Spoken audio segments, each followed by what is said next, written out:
Hey family, this is Steve Copeland from the Couch Talk. Steve Copeland from the Couch Talk. Steve Copeland from the Couch Talk. Steve Copeland from the Couch Talk. I might not be too long, family, but what I am going to do, because we having an issue with one of the clients, so I might not be too long.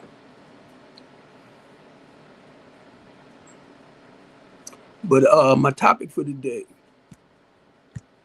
before I do end up ending this along the line, learning to love and respect yourself. Learning to love and respect yourself. I think that's the most important thing with a lot of us,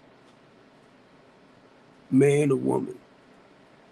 You got to learn to love who you are inside.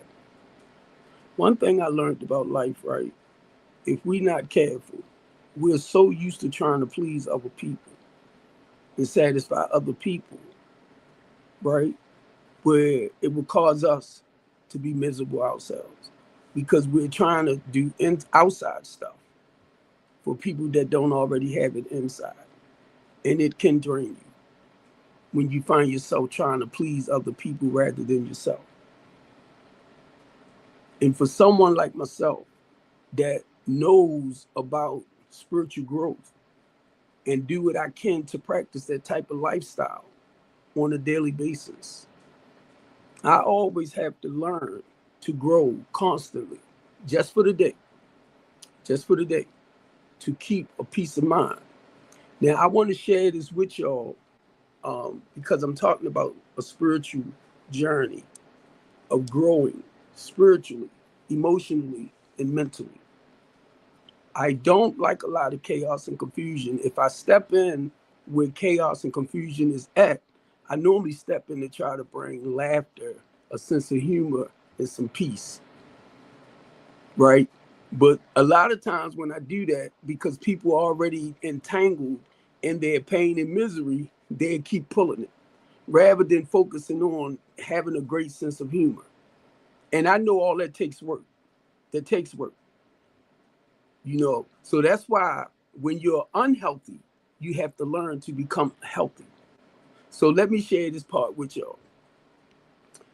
Learning to love and respect the individual. Now watch what I said. Watch what I just said. Learning to love and respect the individual inside of you. Inside of you. I'm telling you, it's a lot of people always want to satisfy everybody on the outside. But look, once again, I'm going to go there. I asked Chat GPT to give me 5 steps, right? Because anytime I touch on a certain area or situation, I always look for the solution and working up out of it. Some people love staying stuck. That's just not where my mind frame is at. My mind frame is solutions, not staying in the problem.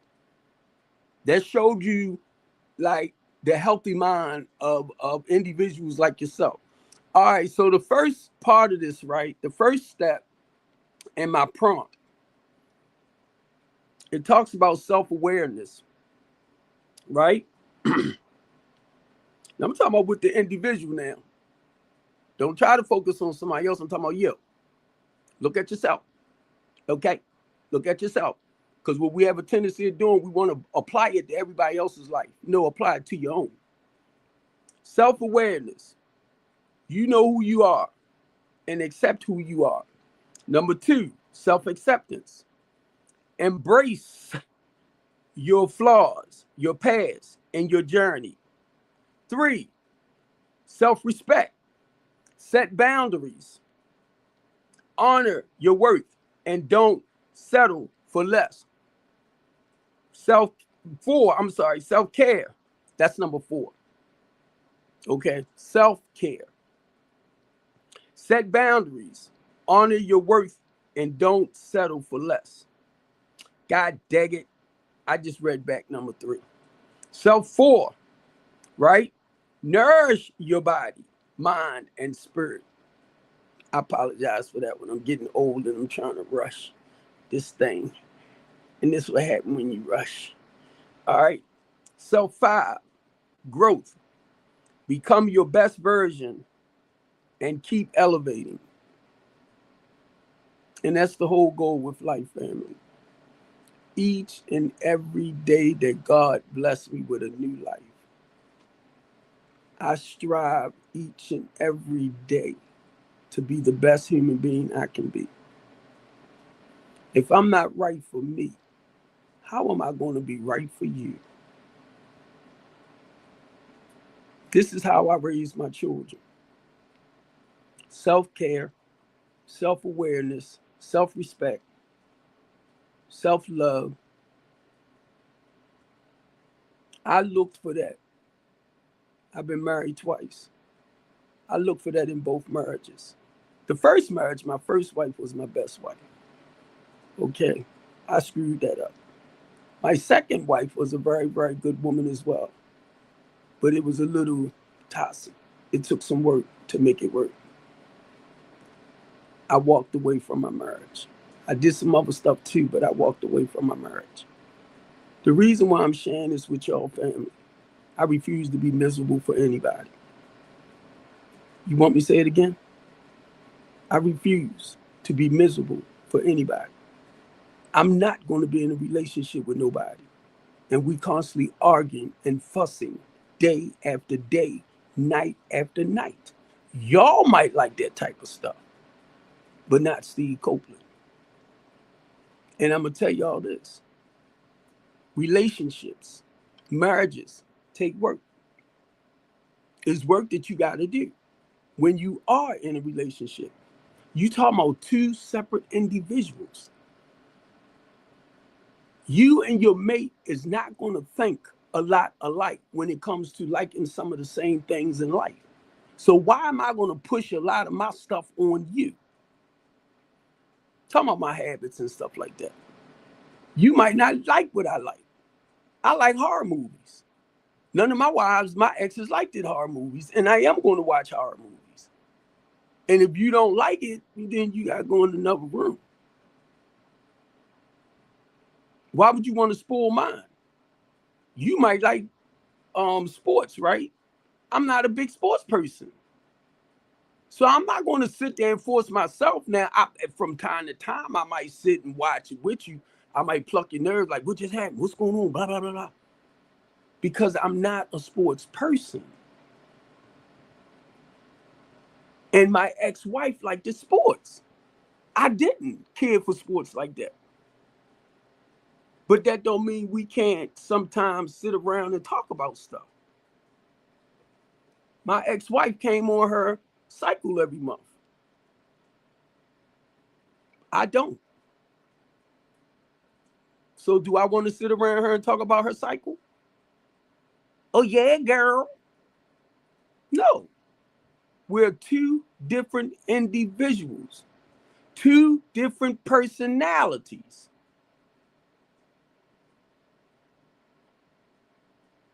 Y'all try to make it become one. Can't do it. I tried it.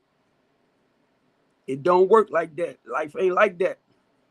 You never want to take an individual and mold them and shape them and try to make them out to be who you want them to be. And I listen to a lot of y'all talk about, look, if I meet you and you're sexy, you're beautiful, you're gorgeous, you attract me, do you think I want you to change that once we together? Because it's a turn on. And then this is how a lot of people do, right? Once they get into a relationship, it's like, I don't want you wear that. I don't want you dressed like that. Like they gonna become ugly to other people. I'm a bald-headed, handsome dude. Love to dress nice. Well-rounded. And I'm going to keep doing it. And I know it's going to attract women because I know how I like to dress as a conservative man. My ex, my daughters, all of them, are some beautiful women, dressing, nice, gorgeous, wonderful. Do you think I'm gonna tell them, oh, you don't need to wear that, you don't need to wear this, you don't need to put that on, your man gonna be looking at you, blah, blah, blah. You daggone right, they're gonna be looking at them. That don't mean they gotta have them. Catch that part. See, that's our problem. Because I'm gonna tell you it was mine too, so please don't get it wrong. I ain't talking about y'all. I'm talking about me too. I never told my ex-wives what they couldn't wear and could not wear. Because let me tell you this, if we stepping out, I want all eyes to be on us. I don't know where y'all come from. If we are stepping out, going out, and you step up in the room, y'all both feeling good about each other. Other people see the beauty inside of you and your mate. It's going to attract them anyway.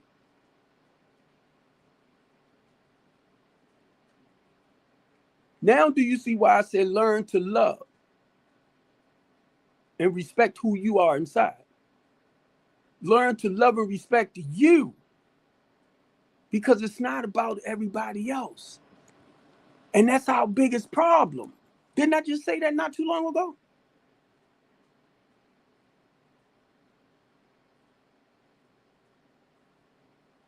And like I said, and I'm going to say it again,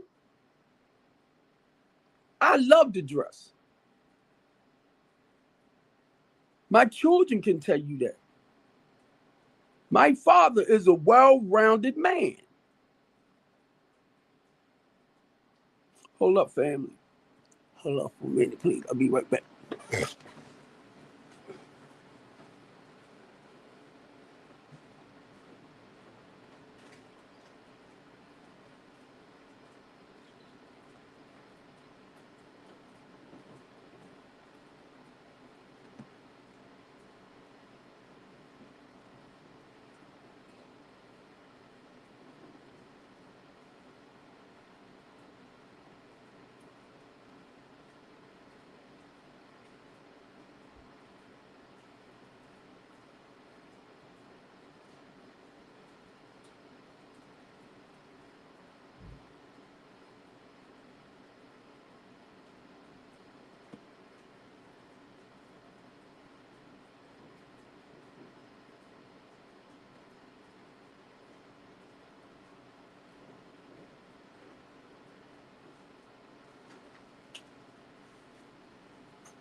Alrighty, I'm back.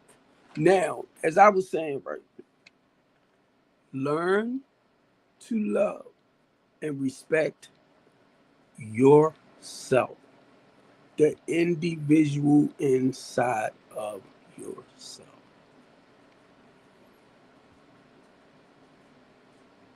I can only share with y'all what I had to do. That's why I'm talking the way I'm talking. I used a lot of outside stuff to make me feel whole and complete, which almost took me off this world. I'm going to share this too, because number one, don't take it personal, what I'm getting ready to say. Because yes, I will deal with certain people. But if you are not sharing anything about spiritual healing and prospering and moving forward, I don't want to be bothered with you. Okay? I don't want to be bothered with you. Now, if I'm dealing with a lot of people, and that's all we doing is complaining, arguing, talking about this and talking about that, you know that's going nowhere. It's not healthy for me. It's not healthy for my growth. It's not healthy for my spirit. You get me? So it's not personal, but it's about my life. All right?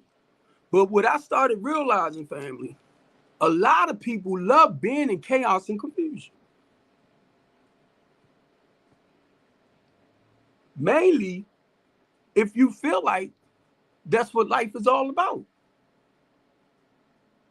That's why Whenever y'all see me come on, my whole goal is about spiritual growth, spiritually uplifting, motivating, encouraging, empowering. But in order for me to help you move into that area, I got to share a little bit about a situation, right? And how you're able to come up out of it and stay out of it mentally, emotionally, and spiritually a day at a time. So, in reference to what I just said, by me having the working knowledge of the 12 steps, what we talk about is we talk a little bit about the problem. We talk a little bit about the challenges. We talk a little bit about the pain. We talk a little bit about the struggles. We talk a little bit about that so that individual on the other end can relate to where you coming from. So if you hear me talk about being raped as a child, or being fondled as a child, being mentally, emotionally, and spiritually abused as a child, physically as a child, if you hear me talk about it, I'm going to touch on the situation, right? Then from there, I'm going to go into a recovery process of healing. You get it? Because the goal is I don't want you to stay stuck. This is how they worked with me. This is how, if you go to a therapist, I ain't going to put the psychiatrist in yet, because normally if you reach the psychiatrist, you need meds, right? So I'm going to just say your counselor, a peer group, a sponsor like myself, a life coach, anybody that can help you put your life back in order, like Steve Copeland can. See, I get to the root cause of whatever that's going on with you, if you're talking with me. All right, get all that bull junk out the way. Let's go deeper. That's where I'm at as a sponsor, as a person that really wants to get to the core of whatever the problem may be, right? But first, I'm going to share this with y'all too. If we're not comfortable with ourselves, remember, see the prompt? See the prompt? If I don't feel comfortable as far as loving myself and respecting myself, I got to feel it inside. Look at this. I got to feel it inside, right? If I don't feel it inside, I'm not going to feel comfortable in sharing it with you. You get me? So that's why when y'all listen to me talk, and I always talk about being honest, talking about being truthful, right? When you hear me say honesty, when you hear me say truth, it's a spiritual feeling that you gain inside of yourself, where you're used to telling lies, but you're telling yourself now, I can be honest with myself because I feel it in here.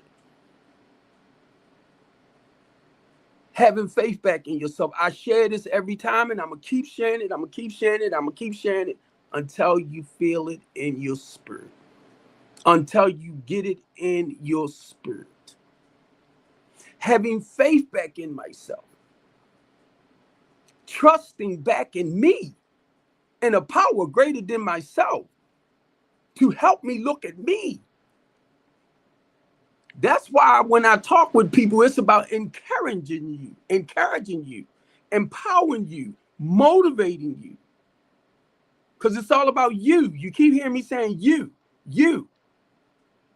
yourself. It's inside, outside work.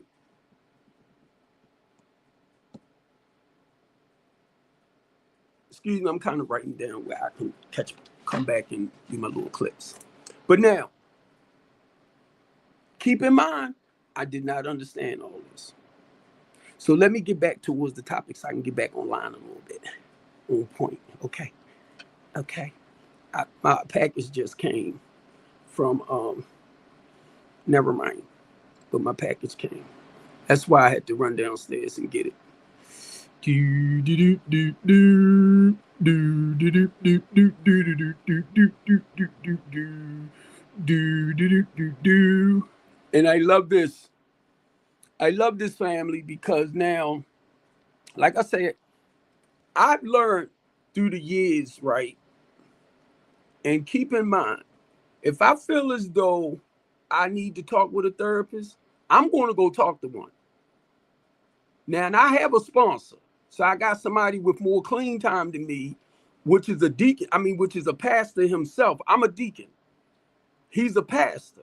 So basically what I'm saying, he's on a spiritual journey like me. Now, he's more mature to me in his spiritual walk.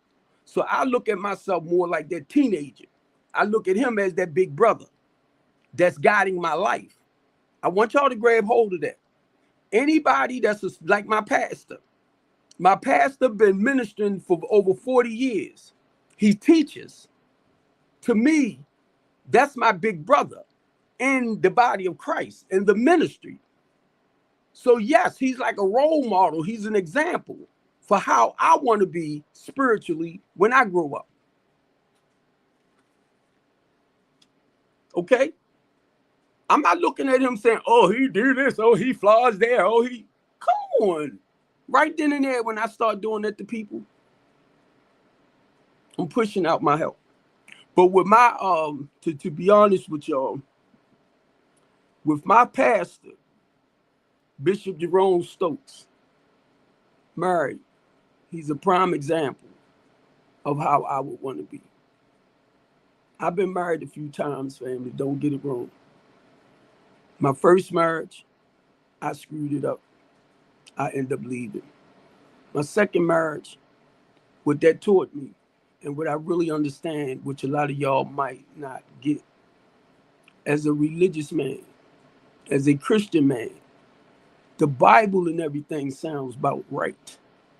But when it really comes to practicing that stuff, talk to me. Okay? It's a big difference. Because you want to do all the right things right according to the word of God. You want to do all the right things according to your commitment that you made in front of God, according to scriptures. But when reality really starts kicking in, what you gonna do? Quote to your mate, well, thou shalt not supposed to do this and thou shalt not supposed to do that, because at the time when certain things happen and thou shalt not don't pop in your head. I can share it with you from a personal level of experience. I look at the vows I made, not just with my wife, but in the front of God. My goal this time, because I understood, Courtney, the vows that I made a little bit better this time in my second marriage than I did in my first marriage. So my goal was to be a better husband in my second marriage than I was in my first marriage. One thing I could say, my second wife taught me the work that it takes to keep a marriage going. Now talk to me. Stop trying to make people think everything is just peaches and cream. When you got two different people, two different personalities, two different ways of looking at life. I am not her, and she is not me. This where y'all get confused at, because I was there too. Look, that's what I can say. I was there myself. And I tried to live this perfect marriage and don't make mistakes and don't fall short in my marriage. But God dang it, guess what? When that little boy got the hurt inside, that little boy went running. And it ain't had nothing to do with my wife. It ain't had nothing to do with her. It was my bull crap. I'm the one made the decision to step out. I'm the one that made the decision to stop working my marriage. I'm the one that walked away. Listen to what I'm saying. Well, what did she do? I'm the one that walked away. What did she do? I'm the one that made the decision to leave my marriage. What did she do? Because we ain't hear her side. You ain't got to hear it. I walked away. I stepped outside my marriage. I. Listen to what I said. So why you worrying about her? I'm telling you about Steve and the bull crap I did to ruin my own marriage. Well, I want to hear about her. Why you want to? I'm just saying it, y'all, because y'all know we always do that. Wow, that's only your side. What was her side? You only need my side, the crud ball side of me. Because she did not deserve for me to go do what I did too. No matter how we argued, no matter how we fuss, I'm the one that went in my head. Ping, I'm going to fix you. And I started cheating. I did. Whether she was cheating or not, that's her bull jump. I had to look at me.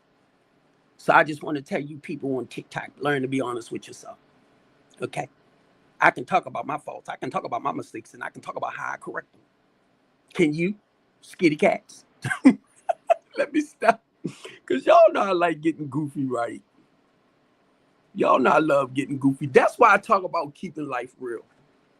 The reason why I love facts, keeping life real. Real conversations, real stories. Why? They are your stories. They are your experience. I got you. I got you facts. Look, that's your life. And the good part about it, when you can see it and do the necessary work, right, Fats, to correct it. Listen to the correction side of it. Because you got so many people that's caught up in a destructive lifestyle and habit-forming lifestyle because that feels normal.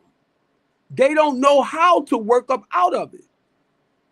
So now you got a big mouth dude like me that done stuff can sit back and tell you, boy, this is what I had to do. Guess what? The same way 33 years ago when I yelled out, God, please help me.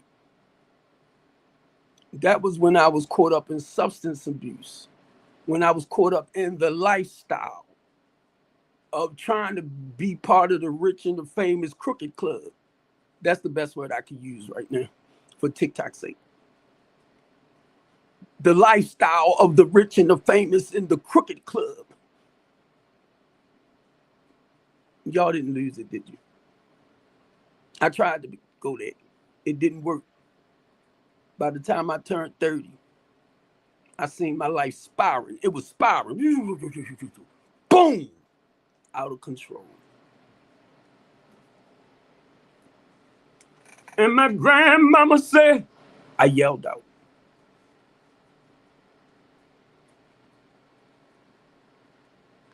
January the 25th, 1993. I went to an NA meeting. Before I went to the NA meeting, y'all know, I had to add something in me, right? So they said, if you abuse the day, please refrain from sharing. Come back and come back clean. That was January the 25th, 1993. I came back January the 26th, 1993. And I have not picked up a day at a time for a little over 33 years. Sometimes I can't believe it. Facts, the way I was living my life, I was willing to be unalive in the middle of the streets with my boots on. I accepted it. Do you know how many of our young men carry that kind of mold today? That they okay if they unalive in the middle of the streets with their boots on. Because people gonna look at me as this hero. No. I felt like that too. I'm 64 years old. I'd rather go of old age. See how my mindset changed? I do not. I grew up off of James Cagney. I grew up off of watching John Wayne and Clint Eastwood and all of them. Humphrey Bogart. I grew up. And I thought that was an honorable way to go. Do you know it's a lot of our young men that look at that today and think that's an honorable thing to do? And y'all wonder why I started the Couch Conversation show. Y'all wonder why I started the Teen Talk show. To give our people a voice. To talk about where they at, what's going on with them, and how they feeling inside. So we can encourage them and motivate them and empower them to let them know you're better than anything you're feeling inside. I'm talking about in a negative way. It's my heart. It's my heart. And I know I can't help everybody. But sharing my story means a lot to me when it comes to trying to encourage and motivate somebody else. To let you know if I can do it, you can do it. To let y'all know you got family members that's struggling with using and all that type of stuff. Let them know there's a recovering addict that comes on this live who's willing to help work with them, to encourage them, to motivate them. You know they struggling, point them in a direction. Stop being selfish and self-centered because it's a slow way of committing suicide on a daily basis. I didn't know that. Unaliving for TikTok's sake.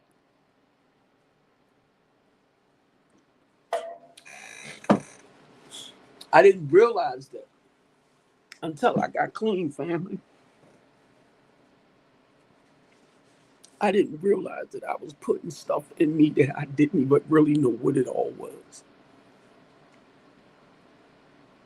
I just didn't want to feel what I was feeling. So I know I'm not the only one. I don't put up prompts to feed my ego, to feed my pride. I don't play that. I don't play it. I didn't start strengthening the community for the hell of it. I did not start the LaTanya D. Copeland House of Hope for the hell of it. Look me up. It'll tell you everything about me and what I do and all that.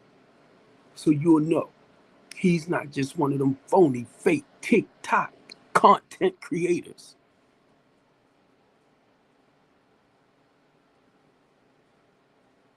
If I can't help you move forward in your life, the goal is to just shut my mouth. Why would I put up stupid little prompts? Men hating women, women hating men. Come on, let's argue. And you got daughters, and you got sons. Do you realize if they hear you, even though you're not directly talking to them, you're indirectly talking to them. So they're catching it. Because they feel like if you're saying that about me as a man or as a boy that's growing up to be a man, then you must feel like that about me too, Mom. Then if you got daughters, if you feel like that about women, Dad, and you call yourself raising me with morals, values, and principles, Dad, but you saying all women this, all women that, I'm your daughter. You talking about me too, Dad? Do you realize what we say out of our mouth? Do y'all realize it? Yeah, all women this, all women that. I slept with a lot of goddamn women in my life. I slept with a lot. I can't sit back and say all women this, all women that, because I slept with a lot, but I ain't slept with all women. I mean, God dang it, I'm a retired sugar dad, but I still ain't sleep with all women and pay all bills. I would have been broker. Y'all get it? Y'all get it? That's why I love sharing my story. I ain't afraid to talk about me. What you gonna do? Talk about me? Because I ain't afraid to talk about me, so you gonna talk about me? Anything you want to know about me, that's all you gotta do is call me and ask. Anything you want about me, that's all you gotta do is look at my lives. So anybody in Baltimore City that's telling you Steve this, Steve that, Steve this, Steve that, say go look at his life. Because one thing I can tell you about Steve, he's the big mouth, bald head black dude in Baltimore City, and he have a tendency of running off of this big mouth, bald head. God dang it, Steve. He ain't got no problem telling you about him, but I'm gonna tell you about him. I can tell you more about Steve than Steve can tell you about Steve. Well, God dang it, tell me more about Stephen Copeland than Steve Copeland can tell me about Steve Copeland. To thy own self be true. What I got to lie for? You need to ask yourself that. Well, I'm going to tell you about Steve. Come here.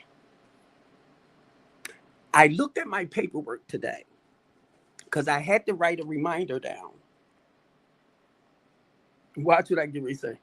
I looked at my paper today because I'm like, Steve, you need to stop playing.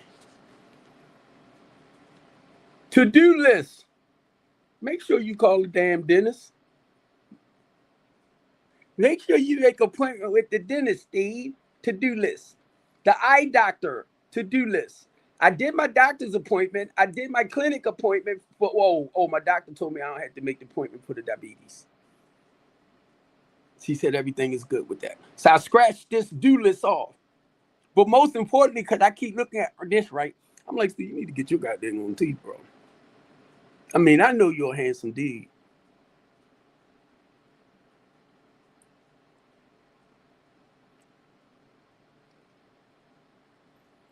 Y'all better not read into it. It's only 2 times I take my teeth out. When I eat and when I eat. And I haven't ate that in a long time. Y'all better not record that, and I'm not playing. Come playing with me. Come playing. Somebody gonna get hurt. I need a psychiatrist. I need a therapist. Oh, Lordy. Oh, Lordy, Miss Claudia. But look, let me go back to what I'm saying, family, so I won't really lose y'all too much, right?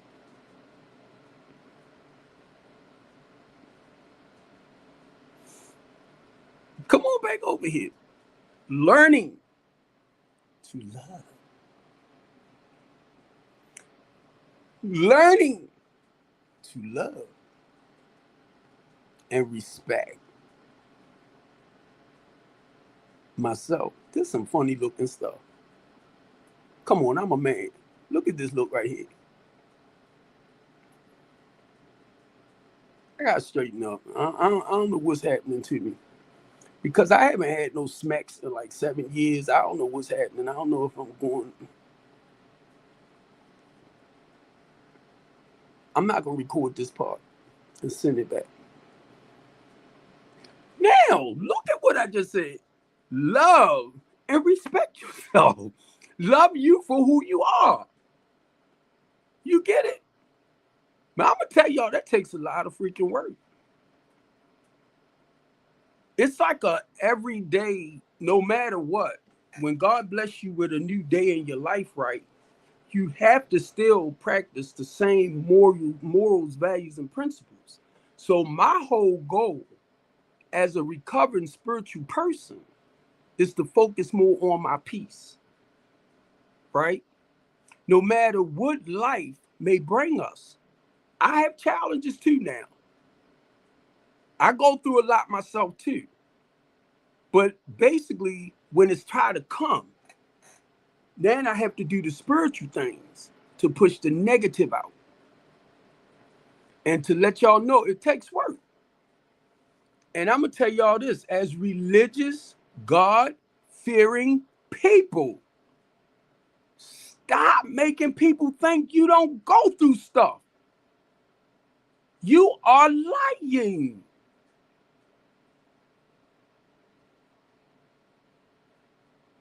Stop. But help people understand, right, that I go through this, I go through that, but I just don't let it keep me down. I go through this, I go through that, but I just don't allow it to break me down. Stop making people think we don't have trials and tribulations. When you do that, you are considered, in my eyesight, as a liar. You're not being honest. I wish I could sit here and tell y'all I don't make no mistakes no more since I turned 64. Oops. I almost got scared because I thought some lightning was getting ready to come. See, y'all don't look at stuff like that, liars. That I'm only saying it for TikTok. I'm not saying nobody really lying. Just saying it. Stop doing it. Seriously. Help people understand that no matter how you stumble and fall, get back up. As a minister of Christ, as an ordained deacon, I was called to the ministry. It's times I do not feel like coming on here. It's times I do not feel like answering my phone. It's times I do not feel like this. I do not feel like that. I do not feel like this. I do not feel like that. That's my body. That's my mind. Then I have to pray and say, God, please help me. Empower me. Encourage me. Move me out the way so that I can speak to somebody I might not never know who he called me to go on this live and talk to, who might need to hear some goofy stuff because they over there thinking in a more unhealthy way, you get me? And the moment I do this and talk about my teeth and all that, I need to go. Might have took them out of that space. When I talk about how beautiful I am, when I talk about how gorgeous I am, when I talk about how marvelous I am, and I'm still a man. I'm handsome. I'm nice looking. I believe it. Y'all ain't got to tell me nothing. Even with my teeth, man, y'all ain't got to tell me nothing.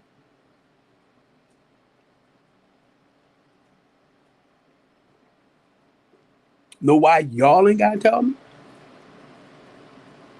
Because I'm telling myself. I'm telling myself. What's up, Corey? I'm telling myself. I'm telling myself I'm a handsome dude. I'm telling myself I'm a nice looking man. I'm telling myself I'm a gorgeous man. Hey, wait a minute, Corey. Just because we cousins, we DMX cousins, bro, that don't mean I'm weak. Hey, bro, I ain't playing, bro. Don't be playing with me. All right? Just because this is one cousin, right, that could be real about life. Y'all don't want to play with me because I'm a dog. I'm a dog. I'm telling you.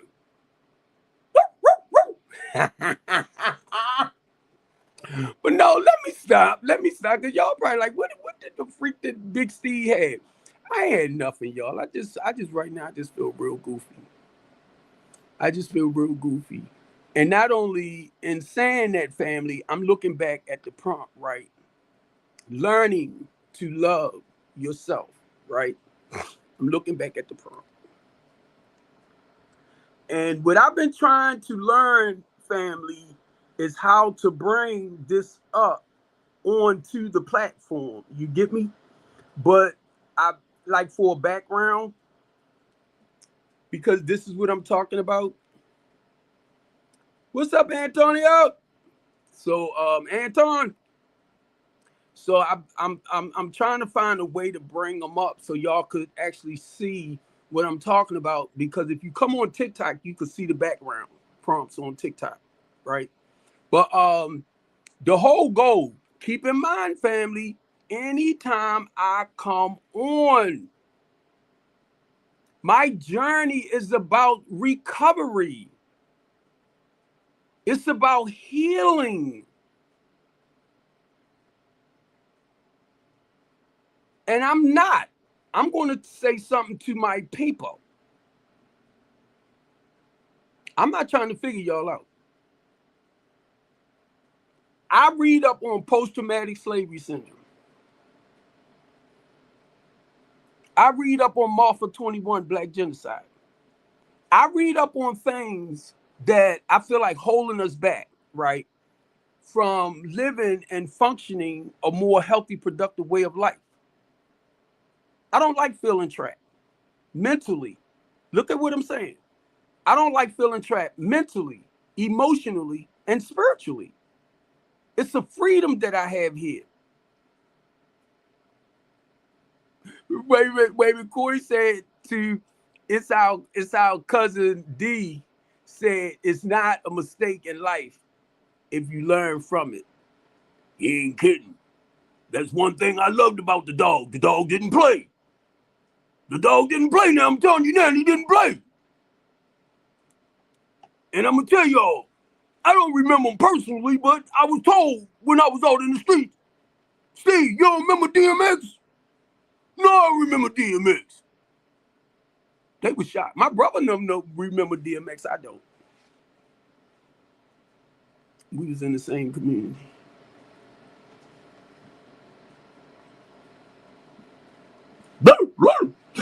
Let me stop, Corey. Let me stop.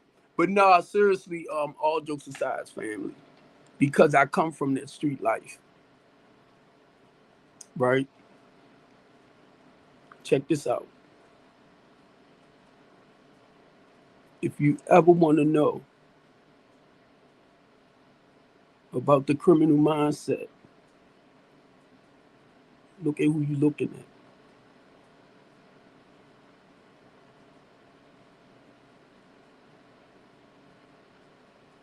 Who can better tell you about a criminal mindset than a retired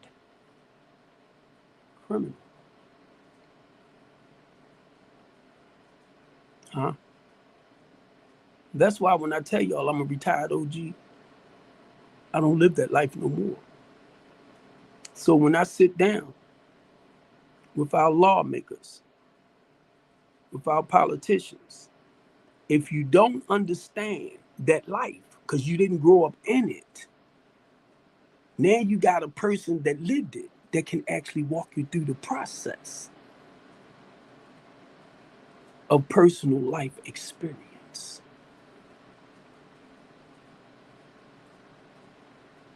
Do you know real can recognize real? And you know the person that came to my mind when I said that? That freaking judge. Warns stepmother. Why would you put your mouth in this? You're on the other side. Because I'm looking at your son and his criminal behaviors. I'm looking at how you trying to cover it. That's why you shouldn't have opened your mouth. Let me say this to the Metcalf family. Dad, when you called Carmela, Anthony, a watermelon felon, I said, Dad, go right there. Why your sons act the way they do. Mom, you're trying to cover it up. Don't play with a person that practices certain behaviors back in the days. Because sometimes people like myself see through that bullcrap. Y'all don't, if you never lived it, to understand it. That's why people like myself who start programs like this can talk about a certain situation and can tell you what we can do to help people overcome it. They don't like it because it slows down their hustling process from them making money. We don't want to hear the solution, Mr. Copeland. We make money off the problem. So a lot of y'all, guess what? You're more part of the problem than you are the solution.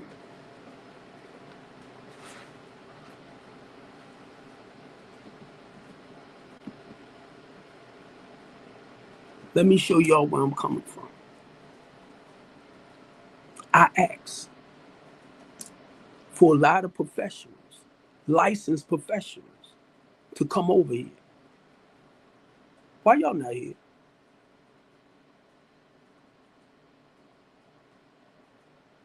Why y'all not here? When I say I work with the homeless and the less fortunate population, when I work with people with psychological issues, bipolar, schizophrenia, personalities disorder, and you are a professional, clinical professional in that area, and I invite y'all over here to at least feed as much as you can, talking about health information. I know y'all held bound by HIPAA laws, but you need clients, right? You need clients, right? So if I work with the homeless population and helping them turn the quality of their lives around, they need your professional services. You don't want to come and share where you at? If you are a licensed professional and you have your own in like Detroit, in DC, in Baltimore, in Delaware, Philly, and y'all hear me as a community activist, y'all hear me as a community organizer, y'all hear me, and I'm telling you basically what the housing program is about and why our people need your assistance. And I know you need clients for your licensed professional services. It starts with letting people know where you at, what are you, what city, so that way whoever's in your location will know how to locate you for the proper help that they need.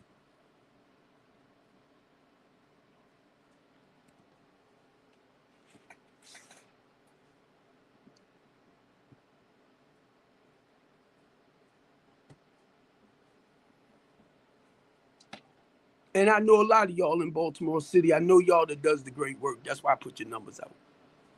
That's why I say your names from time to time. I already know from Baltimore City. But I can't speak for Detroit. I can't speak for LA. I can't speak for Chicago. I can't speak for DC. I can't speak for Delaware. I can only speak for what we're doing in Baltimore City.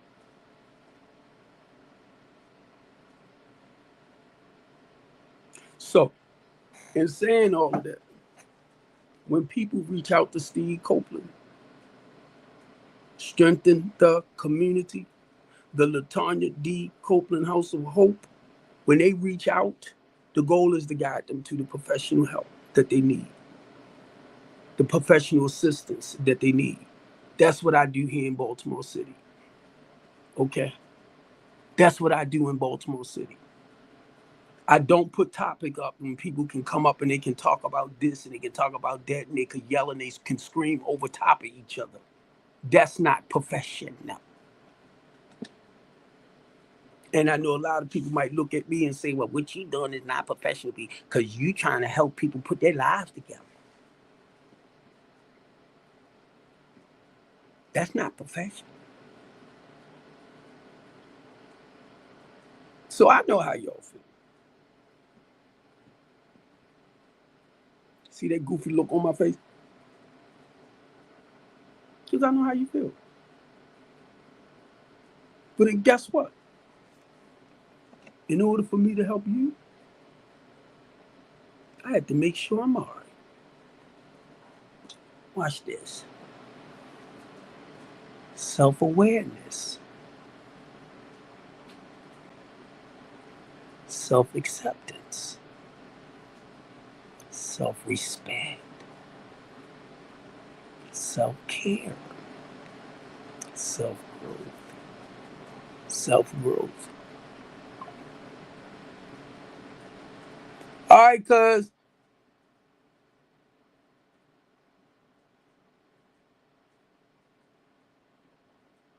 Learning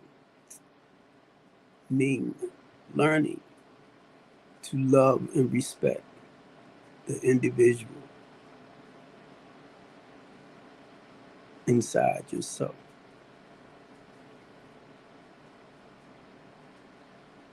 Check this out. How can I learn about anybody else if I don't know any daggone thing about me?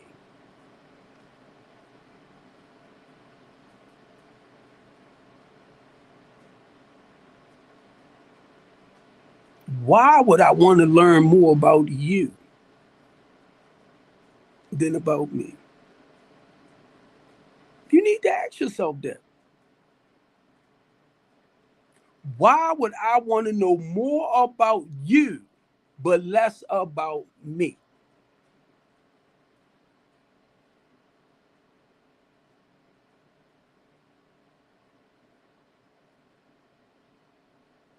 I had to get to know me. I had to learn to love me. And why would I sit back for somebody that have done the necessary work on themselves to grow mentally, emotionally, and spiritually and say they have a problem? I didn't just confuse you, did I? Why would I sit back? Somebody that's grown spiritually, mentally, emotionally, energetically, when they can sit back and tell you, I'm a loving, caring, kind, considerate person. I'm a loving, caring, kind, considerate person. I'm a compassionate person. I'm a warm person. I'm sensitive. I'm telling you about me. I'm telling you about me. I can be egotistic. I can get jealous. I can feel insecure. I can get to the point I don't trust people. I'm still me. I ain't nobody else. That's the completeness of me as an individual. That's the completeness of me as a whole. I want to know me so I can be all right with me. But I want to know you so I can find a way to be all right with you. But I ain't all right with me. Oh, come on. Come on.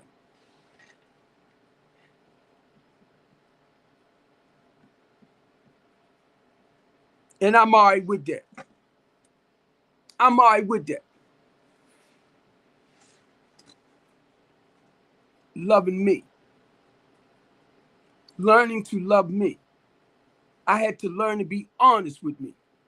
I had to learn to have faith in me. I had to learn to trust in me in order for me to be able to give it back to anybody else. So as a father,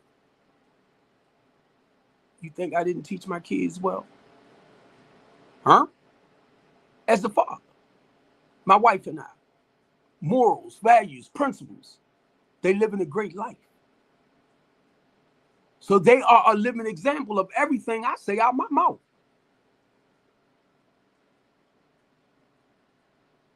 They don't do what Dad used to do with the smugs, with the alcohol, what my brothers and us used to do. They ain't caught up in that lifestyle like that. So guess what? You want to talk about a generational curse being broken? You want to talk about a generational curse being broken? Anytime I feel like my children is in a certain, and they grown, in a certain place mentally, emotionally, and spiritually, and I see that their self-esteem is like trying to take more control, their low self-esteem, trying to take more control over them, Daddy will come right in spiritually. That's all I got to do is hear you talking down on yourself, saying certain things negative about yourself. I'm going to flip it. This is what parents do.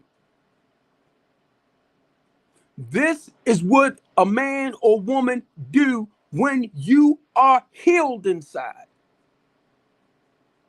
You can help heal others rather than allowing others to stay sick. Some clinical technicians get paid for that. My journey is a personal living experience and healing process. Okay? But you'd rather ignore me, who know exactly where you at and the steps you need to take to grow. And I'm not trying to be smart, I'm just talking. Now, not being smart, I love TikTok. Why in the heck am I going to always go on messy TikTok platforms?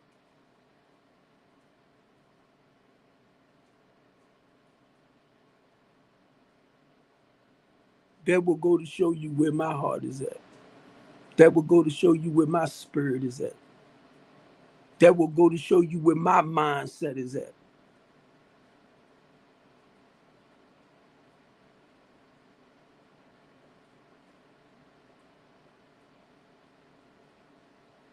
And I got people on here that have some powerful prompts.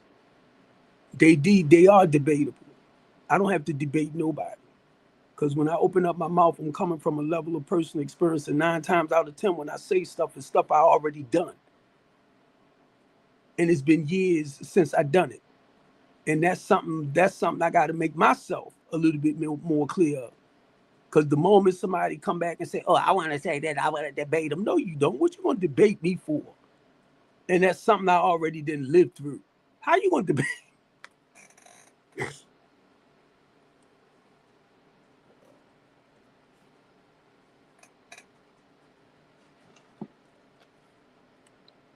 How you going to debate an individual that then already experienced it and on the other side of something? That's not debatable. That's to learn from. And people be like, I want to debate him. Come on, you don't want to touch that. I'm talking about something happened over 20 years ago. Oh, okay. Uh-huh. That's why you got to listen. Listen. Everything don't need debated.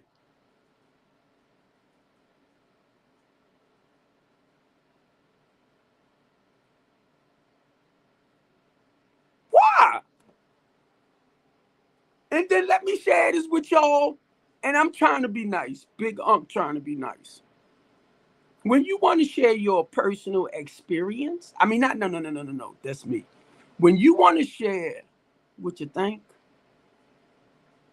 how you feel, as far as towards coming back to answer somebody's question or prompt or feel like you need, you're not sharing from a personal, realistic standpoint from experience. Do you realize that? When you come back and say, well, this is what I think, and this is how I feel. You right about that. That just hit me. You're right. This is what you think. This is how you feel. So why you want to apply what you think and how you feel to somebody else's?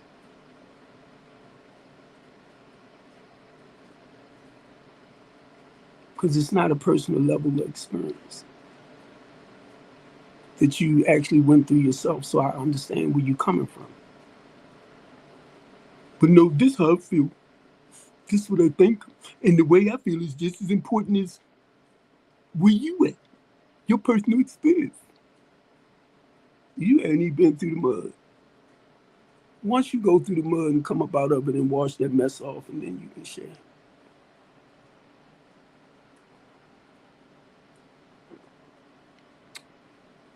I respect that the most.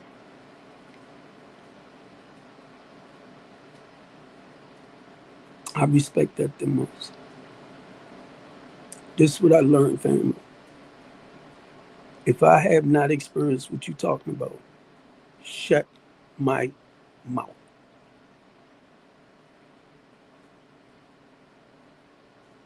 Because I understand the importance of you learning from it.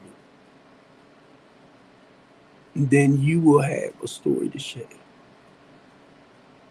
I learned that a long time ago. If I have not experienced what you're talking about, shut my goddamn mouth. That's when we talk about trials. That's when we talk about tribulations. That's when we talk about personal experiences, your knowledge, your wisdom. I stopped doing that a long time ago. Well, girl, that's what I think. God, this is what I think. That's how I feel. Uh-uh. Mm-mm. Go through what you got to go through. Learn from it. Because 9 times out of 10, whatever you're going through, and if I put it on a spiritual note, God is allowing you to go through it to share it with somebody else that you hear going through it. Because as you come up out of it, watch what I say and watch what I do. Please watch what I say and watch what I do. I can share because I can relate to whatever your issue may be that you're stuck in. And if I have experienced what you are stuck in, the goal is to help share the process of walking up out of it and stand out of it a day at a time. Watch what I say. Sharing a process of walking up out of it and stand out of it a day at a time. Do I have to repeat it again? Because what tends to happen, people is stuck in certain situations and we don't have a process of moving forward, so we'll keep them stuck by steady staying in there. And you all right with that? That's the difference between me and a lot of other people when it comes to helping our people. But because you might can't do that, be honest with y'all, I intimidate a lot of people. And that's not my purpose. But I intimidate a lot of people because I come in with working solutions on topics. This is what we can do to slow that down. This is what we can do to put a stop to that. How? How really? How you do it? Well, then this is what I started here in Baltimore City. This is what we started here in Baltimore City. These are the groups that I work with in Baltimore City. Call this number right here. Call this number right there. Reach out to this person right here. Huh? Oh, you didn't get it? No. Because I'm trying to stay stuck. No. And that ain't actually what you're saying, but that's how sometimes your mind will take you. I do not. I never did. Even when I was in my hustling mode. I do not like staying stuck. Okay? I do not like being stagnated.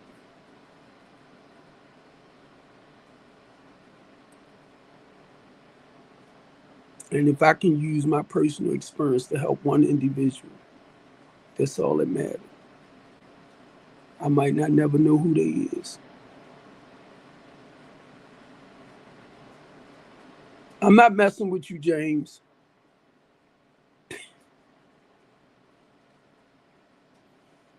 I'm not messing with you, James.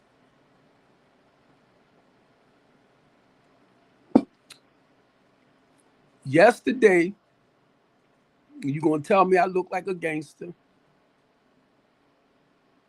And today, James, you gonna tell me, you gonna ask me, am I in the army now?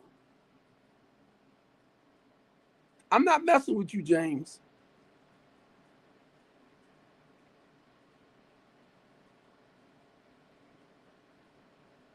James in England, y'all. He's on my YouTube page asking me, am I in the army now?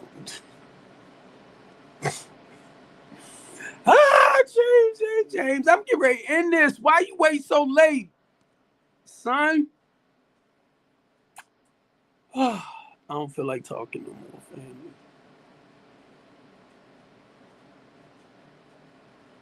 But I knew I had to come on and start my show.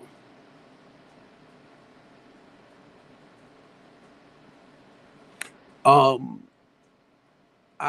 don't know. I be trying to share with y'all. Share, subscribe. I don't understand why. If y'all know, like I said a little bit earlier, I'm all about recovery. I'm all about spiritual growth, right? And my thing is, as a recovering addict, I'm ignoring you, James. You look good for being a force. I'm ignoring you, your little butt. For you throw me off, James. I'm not coming on here preaching. And if it sounds like I'm preaching, I'm not preaching. My goal is to teach. My goal is to inspire. My goal is to motivate, to light the fire up under you. That's my goal. The ones that feel like they stuck in certain areas of life, the goal is to light a fire up under you, get you to move forward.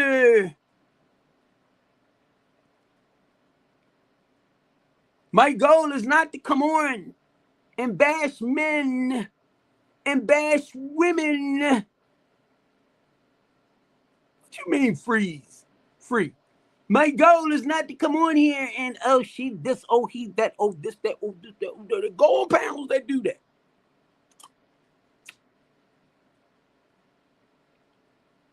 I tell y'all, Big Aunt is a retired sugar daddy, right?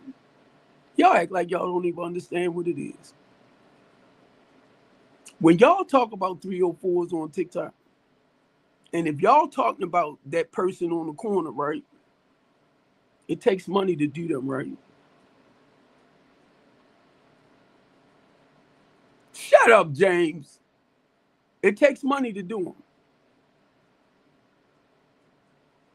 So if they out there, they know that that man looking for somebody to spend some money on. And he appreciate them enough that they making themselves available. Y'all missed it? Now, if I knew straight out that you was an actual person like that, no, I would not talk to you. I would not mess with you. If I knew you was just that open. But now, if you done it in private and I met you, that's a different thing.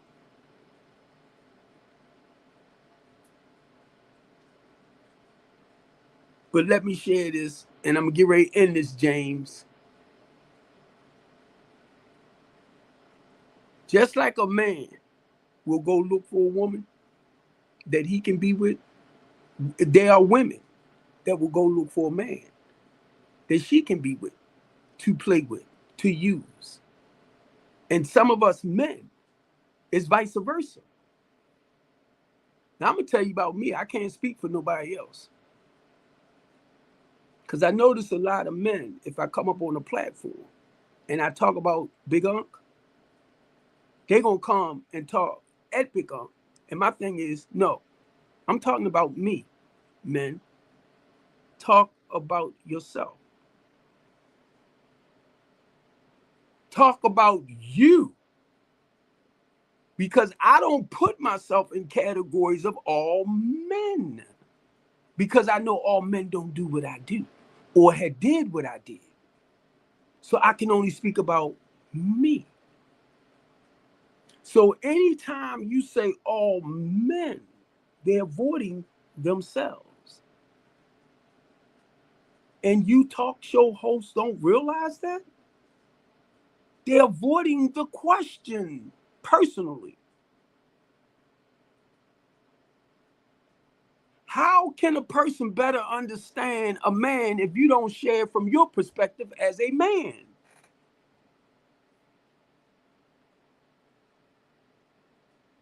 You got to talk from your standpoint. Well, myself, right? I like this, I like that. No, I don't care for this, I don't care for that. That's to help you see all men aren't the same. Yeah. That's why y'all don't hear me doing that. And guess what? I found out too, a lot of hosts, when I make it personal, they get mad. I'm not good at what y'all call it, and whatever y'all call it. I'm not good at that. So I'm going to come on your prompt to answer your prompt, and you comfortable with me lying to answer your prompt? You better not come on my stuff doing that.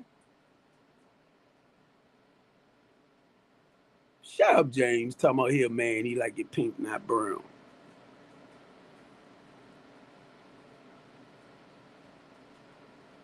Did y'all hear what I just said?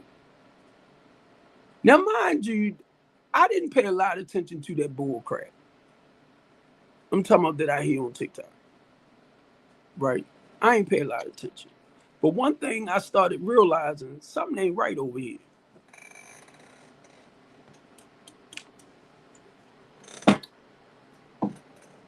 Something ain't right.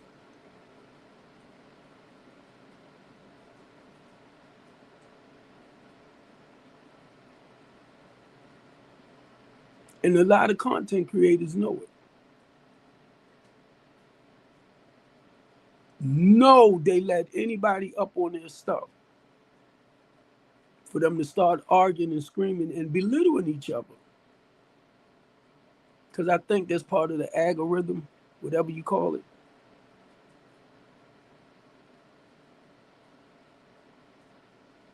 And like I sent something out the other day, a lot of y'all know whenever Big Unc come up, I'm going to laugh and kid and joke, but I'm going to come with the solution. If I'm going to share something towards answering your prompt, that's why I started saying, right, stop asking me to come on your platform. Y'all already know how Big Unc is. Y'all already know how Big Unc speak.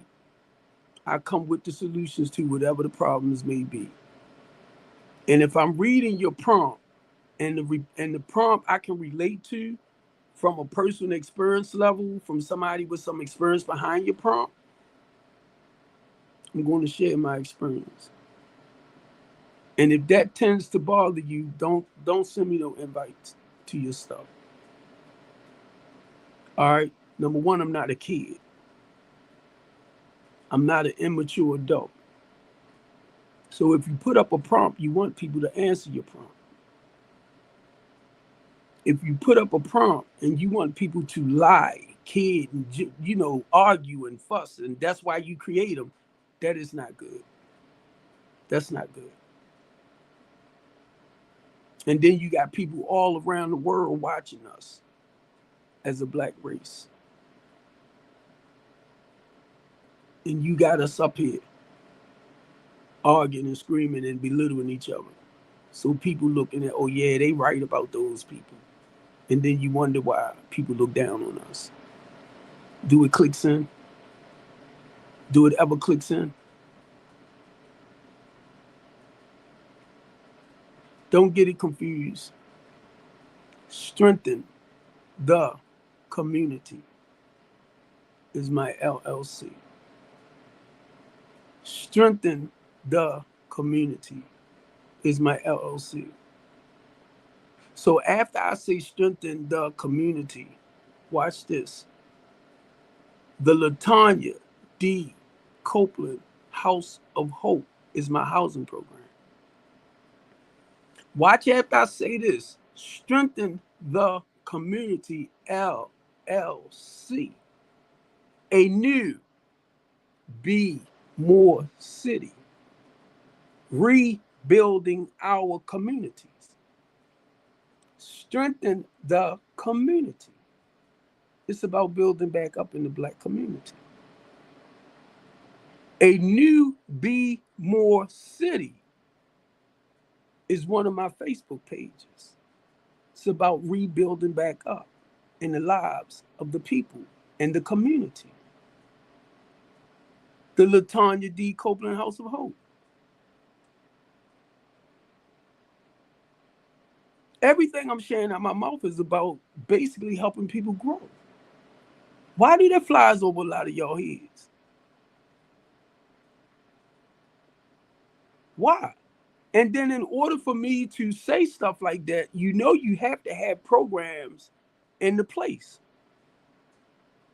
to help people overcome.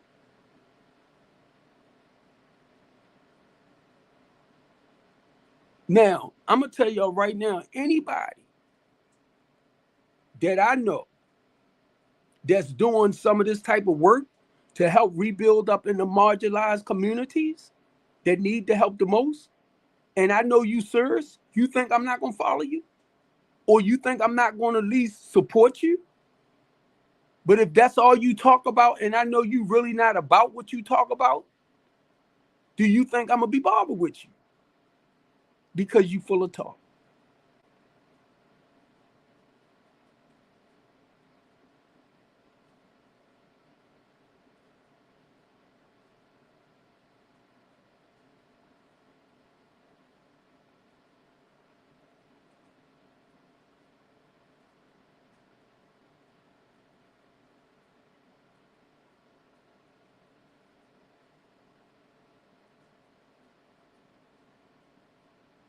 You ignore them.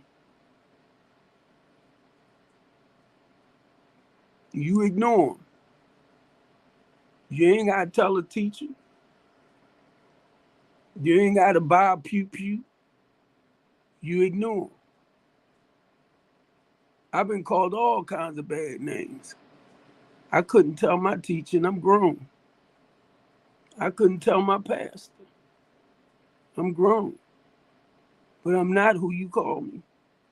If you don't call me Steve Copeland, I'm not whatever you decide to call me. Outside of that, my mother named me Stephen Copeland. Not Igro. Not all them other names we tend to call each other. Let's keep life real. I ain't no kid.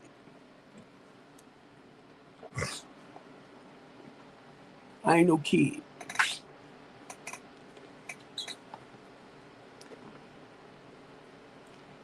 I could swear, James, when I first looked at my birth certificate, I was born in the 60s. Right. When I first looked at my birth certificate, James, I could have swore it had Igro on it. And guess what? It did back then in them days. Then they switched it up in the early 60s. They switched it up.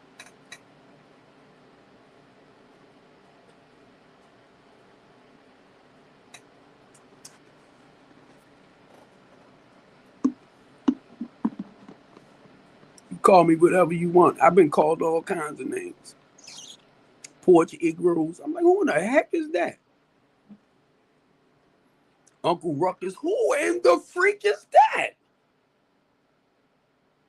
Only because I represent the black race.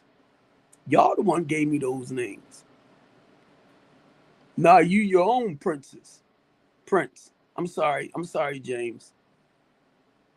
I'm sorry, James. Now, let me share this. If you YT, I don't have an issue with YT people. If you call me an Igro, I want to do that Richard Pryor mode on one of them so bad. Huh? Huh? Was that Richard Pryor or huh? Huh? Huh? Don't play with an old person. We know how to call names too. What makes you think you any better? And like I said, I'm gonna get ready to end this. I was thinking about them guys that's walking around, right, with the mask on, covering their faces, hands and everything. Don't be surprised when black people start doing it.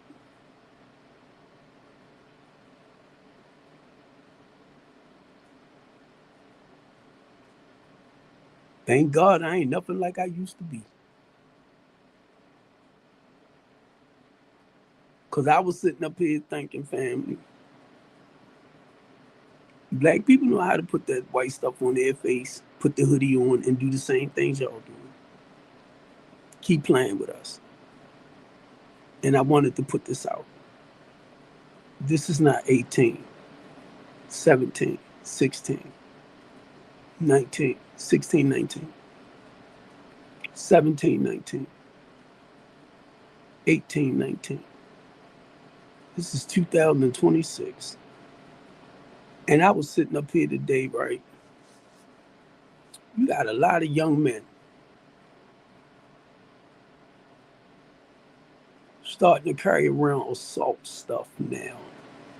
Where's they getting it from? Where they getting it from? And I'm going to tell you why or your racist white supremacy. When you stepping out there amongst the BLK people, and if you don't have something to protect all of this, but you're running the risk because you're putting your life on the line, they can take you down too. I thank God I don't live like that today. And I was thinking about that earlier. Y'all can put on all the masks you want. You can put on all the outfits you want, hide your face and this and that and this and that. I'm looking at our black young men now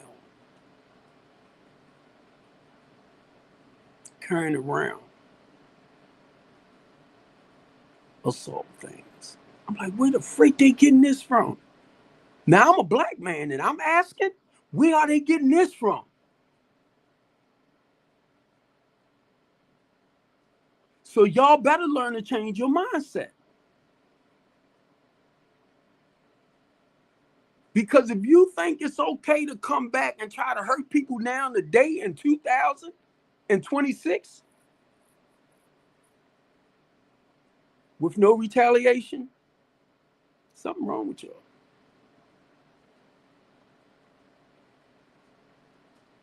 When I was down there making my coffee and stuff, I was thinking about that, James. I got you, James. I was thinking about that. I'm like, look, I'm older, right?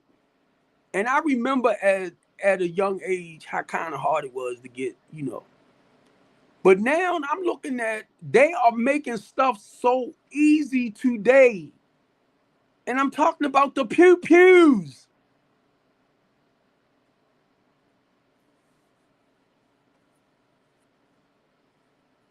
That was one of my biggest fears when they started talking about sending the National Guards to Baltimore City. I'm like, no!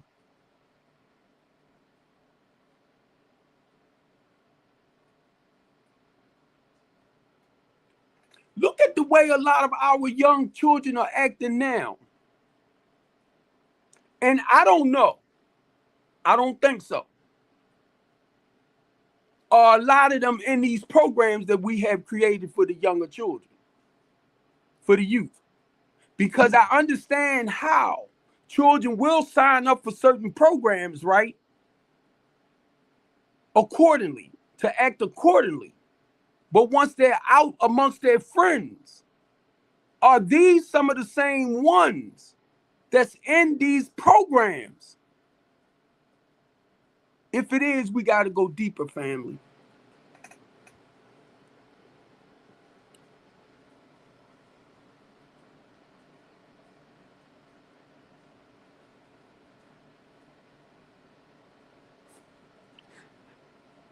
James, I'm not paying no attention to you, James. James said, when I walk down the street, people think I'm a very bad man. They beg me for forgiveness. James about 21, y'all. He over here acting like a... How old are you, James? James about 21, right? What you 21, James? He from England too. Over here talking about when I walk down the street. Stop, James. Stop. But look. What you say? Stop. He talking about I'm 63. You're a lie. You're a lie. You said you 63 because I said I'm 64. Stop playing, James. But anyway, you funny as heck, James. You funny. You funny. I like your sense of humor, James. That's why some stuff you be putting up, James, I try not to read back. But I love your sense of humor. That's what life is, family. That's what life is, for us to be able to laugh, kid, and joke. James over there saying some of the craziest stuff, right? Talking about I carry around my fist. Remember when I was talking about the pew-pew thing? James come talking about I carry around my fist. We already know that, James. Then he gonna call me a gangster. Hold up, James, because I'm gonna hurt you. You didn't call me a gangster, said I look like I'm in the army. That's why I was ignoring your butt.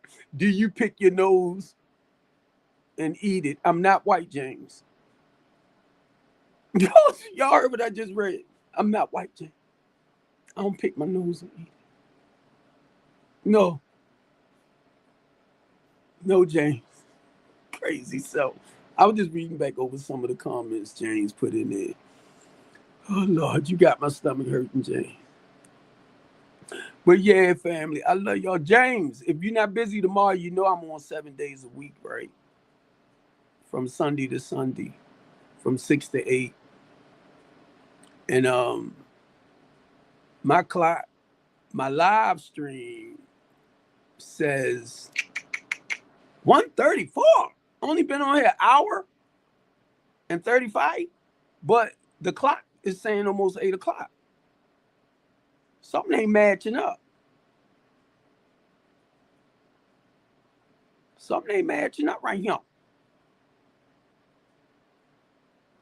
Thank you.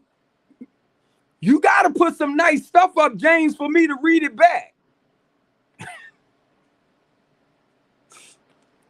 Look, I don't mind you, whatever you put up, right? If I think it's funny or interesting, I'm going to read it back, okay? I'm going to read it back because that's the whole goal of like encouraging, inspiring, and empowering people. It's just some things James put up I might can't say. I might can't say for TikTok's sake, James, because I'm on TikTok on my iPhone and streaming to 6 other platforms over here. All together is 7. But yeah, y'all, I love y'all, and thank you, James.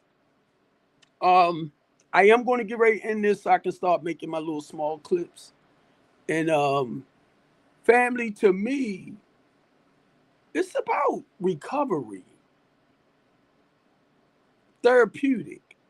You get me? What you say? Hey, James, thanks. James said, I try my hardest with my nice comments. No, he not. No, he not. I appreciate what he doing. I do. I do. I love it, James, because we need this. We need a great sense of humor. We need people, mainly knowing he's from another country. And I already know that whenever y'all see Maxwell Harris is in, God dang it, I'm getting old. Maxwell Harris is in Liberia. So anytime I see him, I know he's watching me. And he sees me on my main Facebook page. He can see me on all my pages, really. I call him my son. I'm not a joke, bro. I just want my brothers to know I'm real. You get me? I ain't one of them ones, and I'm saying as a black man and women. Ooh, I'm sorry, I said woman.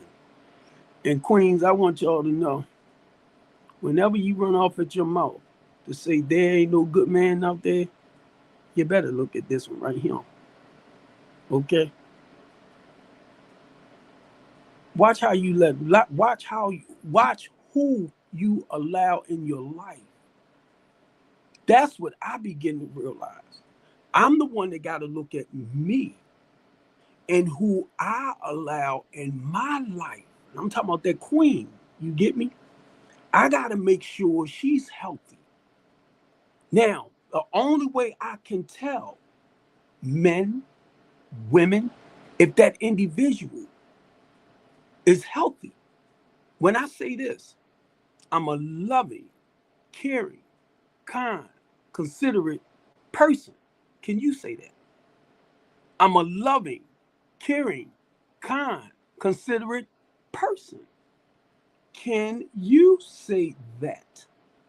I am a warm, sensitive, compassionate man. Can you say that about yourself? Thank you. Now watch this. The reason why I say that, James, because I know who I am. And not only that, I can be a rotten, no good son of a sea biscuit. Know why? Because I practice that life. But I'm the same individual. But I try my best to allow that loving, caring, kind, considerate side of me show up more than that lying, no good, manipulating person I am. I ain't talking about you. That I can be. Can you talk about yourself like that? Because I know who I am inside. So the reason why I made that statement, right? Because if she's not loving, caring, kind, considerate, and thoughtful, if she's not compassionate, warm, and sensitive, if she don't know how to love herself, how's she gonna know how to love me? Did I lose you?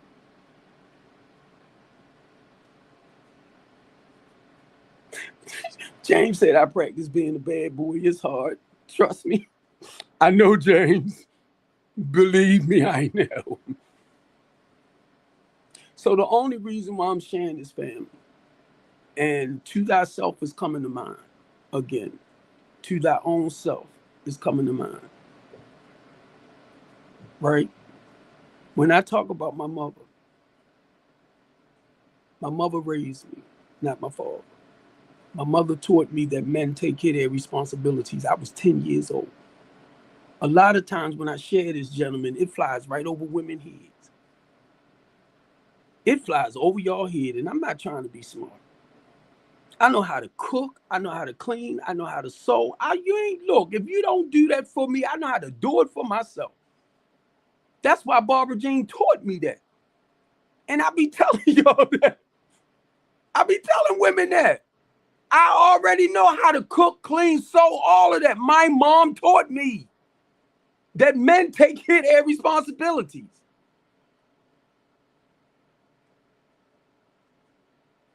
That's why I say we got to watch who we allow in our lives. That's why I say that, James. Stop, James, talking about how do he get a girlfriend. Don't be like me, James. That's not how you get a girlfriend. Cause never mind. Never mind, James. Oh, you say you only know how to make toast. I ain't messing with you, James. I like kidding and joking sometimes, family. I said, if you ever want to know how to be a diabetic, let me cook for you. See, I come from that down home Southern cooking type of life. I had to stop cooking that down home Southern cooking stuff because I'm a diabetic. So y'all know I had to change my complete way of eating, cooking. But I just want to say this again. I've been married twice. My first marriage, before me and well, my first wife, I've been knowing ex-wife for 46 years. Now, mind y'all, and I drank water too, James. Um, I've been knowing for 46 years. She told me one day, we was younger, in our 20s. Y'all know when Rick James came out with that song, Love Them and Leave Them. That's what I was used to doing, using and abuse them. Then I laid eyes on you. It was pain before pleasure. Ooh, ooh. My ex-wife told me, my first wife, before we got married. She said, Steve, I remember when you used to love them and leave them. She said, that was you. Woo, woo, use and abuse them.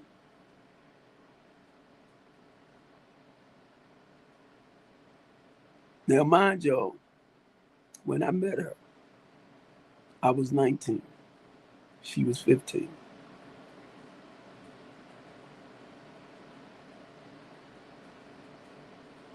So I've been knowing her. Matter of fact, let me stop. I've been knowing her since I was 18. When my sister had her daughter, that's how I calculate the years. But we didn't get together till a little after that. We used to talk on the phone a lot. My first wife was my best wife. Me and her would argue now and then. It wasn't something that happened all the time. My second wife, one thing I could say about that, she taught me the work that it takes to keep a marriage working. Did I just stutter? And guess what? Both of us are church going people. A lot of times we will use scripture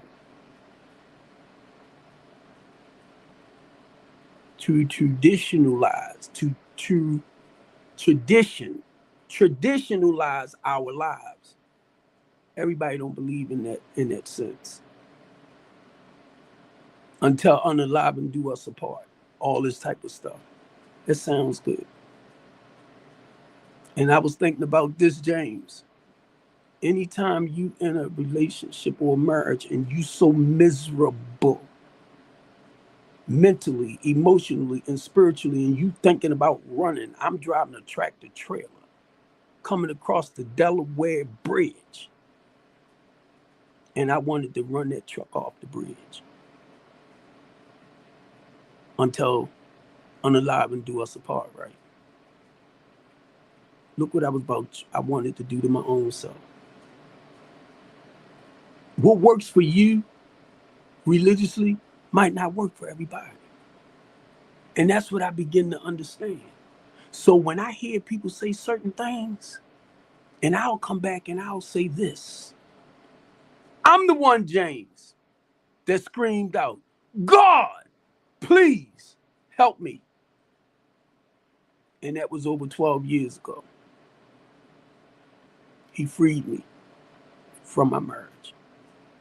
So sometimes when we say certain things to people biblically or whatever, share a life story behind it. Okay? Like something that happened with you and how that scripture benefited you down the line. All right? Because sometimes you can be too heavenly bound that you are no earthly good. I have 33 years clean. My 21st year clean, James, I ended up in prison at night for something I didn't do.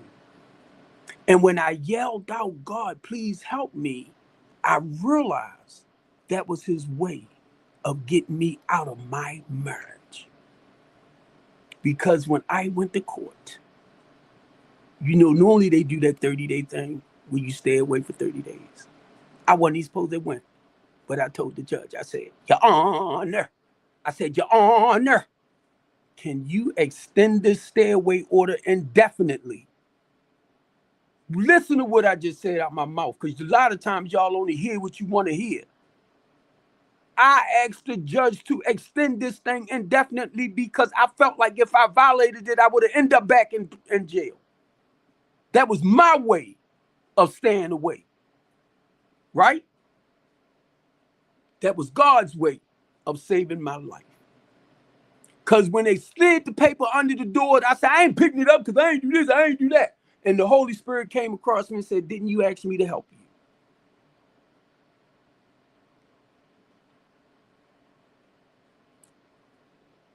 That saved my life. It forced me not to go back.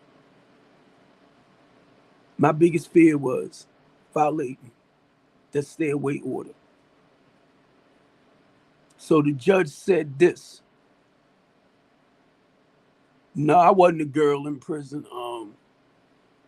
James, let me tell you something. When you're an OG, they recognize OG. Stop playing with me, turkey. Hey, James, look. James, you throwing me off. Stop. Now, I'm sharing this because somebody need to hear this, right? That's why today, family, I'm not going to be in a relationship where me and you got to argue all the time. I know we're going to have our ups and downs. I know we're going to go through certain little changes, but let it be now and then, here now and then, I'm not going to be with somebody that we got to constantly argue and bringing other people's stuff into our household, becoming our stuff. And a lot of y'all are already with that. I'm not. Shut up, James. Tell me I can recognize you. Now, that stuff you tell. Look, hey, James, I can hear from your comments, I can tell that you struggle with that type of life.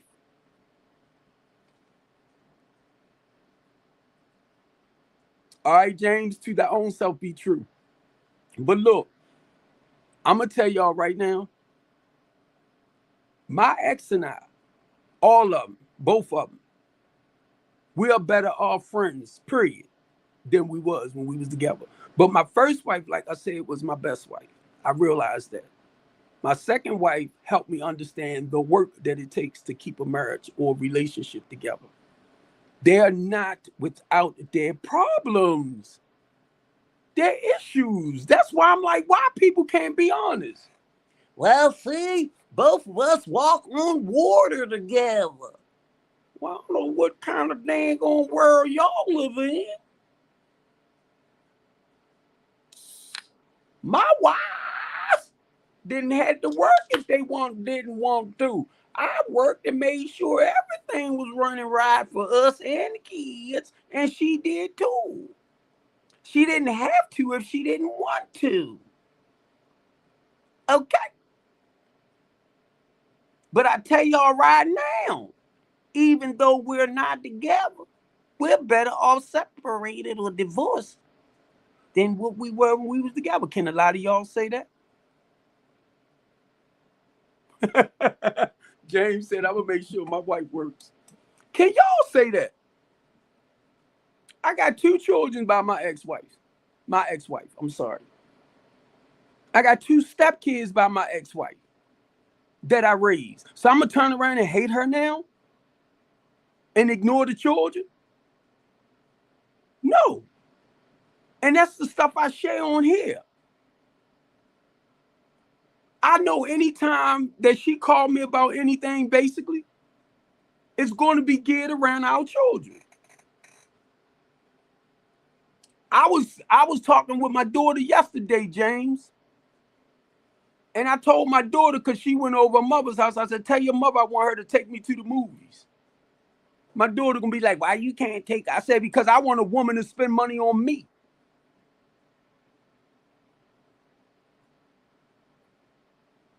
Tired of spending money on y'all. And she had the nerve to ask for some money later. I'm talking about my daughter. Talking about, I just took you out to dinner for Father's Day. It ain't like it's something you do all the time. I used to wipe your butt. I used to change your pampers. I used to give you baths. I should have threw it at her. I mean, when you started your monthly, I'm the one that used to go get your stuff. I'm the one. Wait a minute, I think my wife might have took them like shopping for their training stuff. She made sure they had their clinic appointments and stuff like that. And it was time to time I would take off to go take them to their appointments and stuff. So I just want women to understand this. If you are in a relationship and y'all can't find that balance, whose problem is that? Catch what I'm saying? It takes 2. If you're in a relationship, if you're married, it takes the 2 to balance things out. A lot of times when I hear people on TikTok talk, I don't know what world a lot of y'all come from. I don't know. And then the thing is, I don't know who y'all allowing in your life that's not willing to work with you and help you. Why would you allow somebody in your life that can't financially work with you or don't have no finances? If y'all hear some of the stuff I hear on TikTok, man, I'm like, Y'all both living in the house and y'all not working. Y'all both living in the house and y'all not working. Well, how the bills getting paid? You both in the house and nobody's working. That means y'all on your way of getting evicted. Or y'all living in the woods somewhere. How the both of y'all gonna be living in the house and then one of y'all working? Do y'all realize some of the craziest conversations that be held on TikTok? And the moment I open up my mouth, it's like it flies right over everybody's head. I know they are frauds. Y'all must think somebody like me. Come on. I've been working since I was 14 years old. Then I tell y'all my mother taught me how to be responsible, productive. I know how to cook, clean, sew, all that. Dress very well, all of that. Why would I want a woman in my life that can't match me? Come on.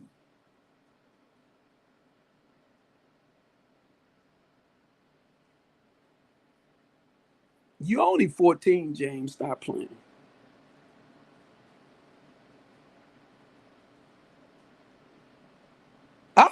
I be laughing. I ain't lying. I don't know what world or what planet a lot of people on, and I ain't trying to be smart, family, on TikTok come from. I'd be like, oh my God, have we been invaded? Because some of the conversations I hear y'all saying, I'm like, I know they can't be talking like this in real life. I know y'all can't. I want to ask my son and my daughters and them so bad. Do y'all think like this? Do y'all look at life like this? Do y'all this, do y'all that? Because some of the stuff I be hearing, I be like,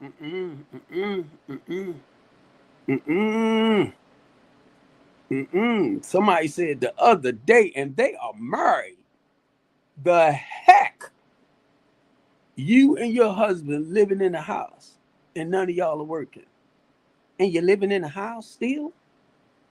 How you pay your bills? How you take care of your responsibilities? And please don't tell me you got kids. I ain't trying to be smart. And these the type of conversations a lot of y'all like to get on and talk with people about. Yeah, cause man, my husband, we've been living together for 35 years and none of us never worked. I'm like, what? What the what? Where? I work with the homeless and the less fortunate population. I'm trying to help them get into a place where they can live at for free like that. On Mars? Oh, okay.